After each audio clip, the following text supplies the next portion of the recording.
I tried to make this video yesterday and I was really tired. So even though I did make it yesterday, I didn't upload it. I'm gonna do that again.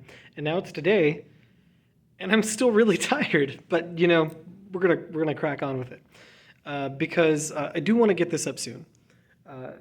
Because actually it is pretty relevant to a thing that just happened. And by thing that just happened, I mean like in class.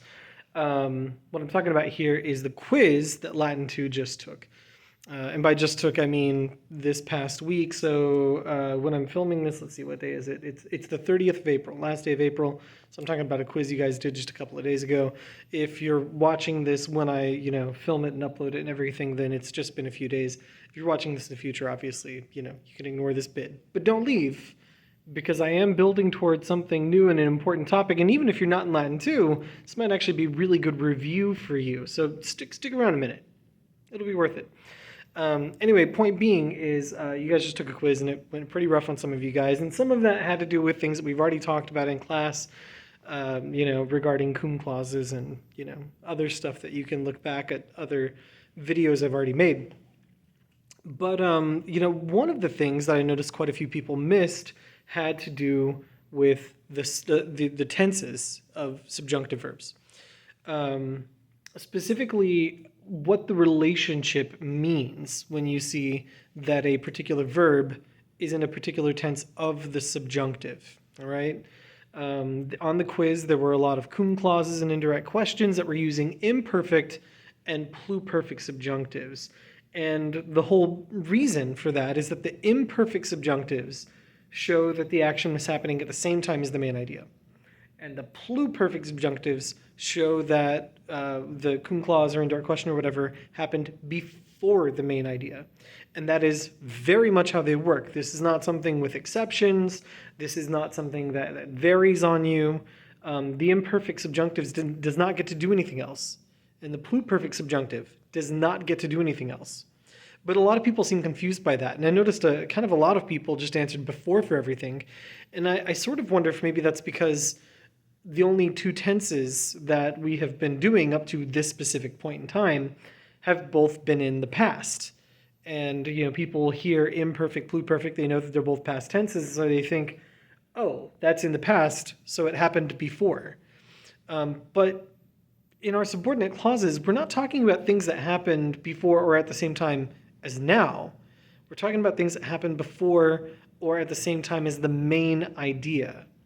All right? And what I'm actually building toward here is not just reviewing this thing that some people missed, because if all I wanted you to do was that, then I would just reference you back to one of the other videos I've made on this topic, because I have mentioned this in some of those other videos. But this does build toward a bigger thing that we also need to know about, and that's the sequence of tenses. This is one of those topics that people love to hate. I know when I learned it, I thought it was terrible. I was like, I don't want to remember this. This seems complicated and dumb, and I hate it. But actually, it's really not as bad as it seems. Some of the grammatical topics are just as bad as they seem, but a lot of them are not if you take the time to really pay attention to what's being done. All right? And I know that's not usually how we do our language, because mostly we interact with people in our native language. And as native speakers, you don't have to think very hard about what you're doing. But if you do, this is actually going to get a lot easier, okay? For further reference, when I was talking to one particular young person after this quiz, and I was like, no, these are the two things the subjunctives do, show at the same time or the previous time. And he, being aware that we have two more subjunctive tenses to learn, said, well, then what do the other ones do? And the answer is the exact same thing. They actually do the exact same thing. And the reason is because there are two sequences of tenses.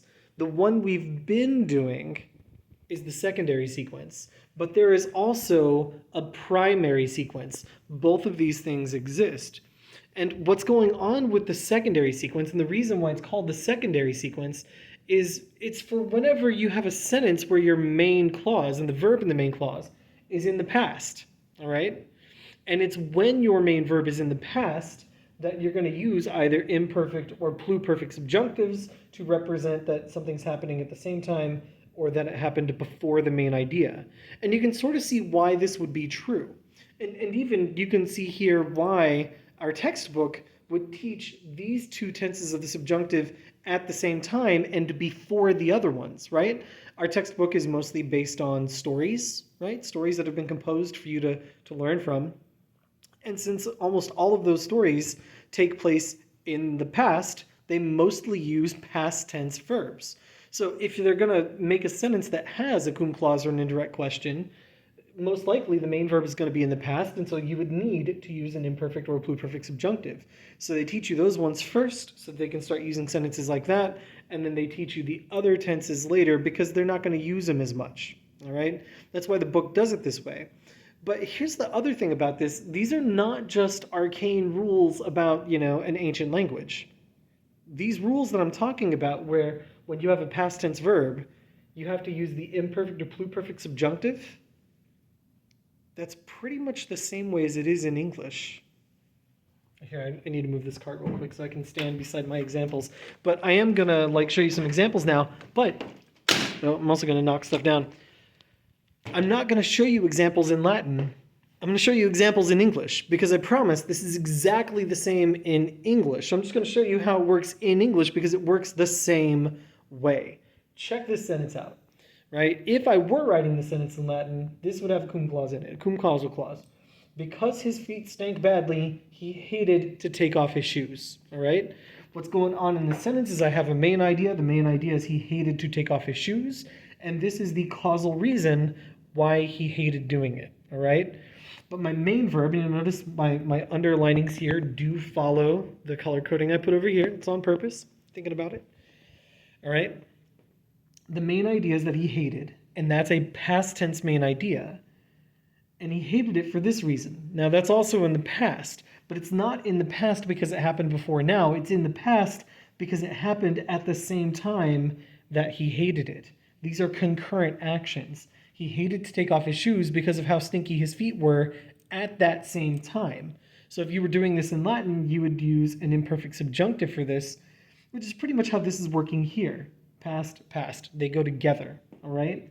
Now compare that to this, right? But his host asked why he hadn't taken off his shoes. My main verb is still in the past. In English, this is just a simple past. In Latin, you'd probably use a perfect tense main verb for that.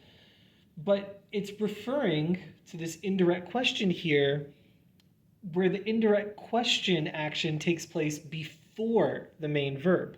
And since this is already in the past, if you want to show something happening before that, you have to use a pluperfect, all right?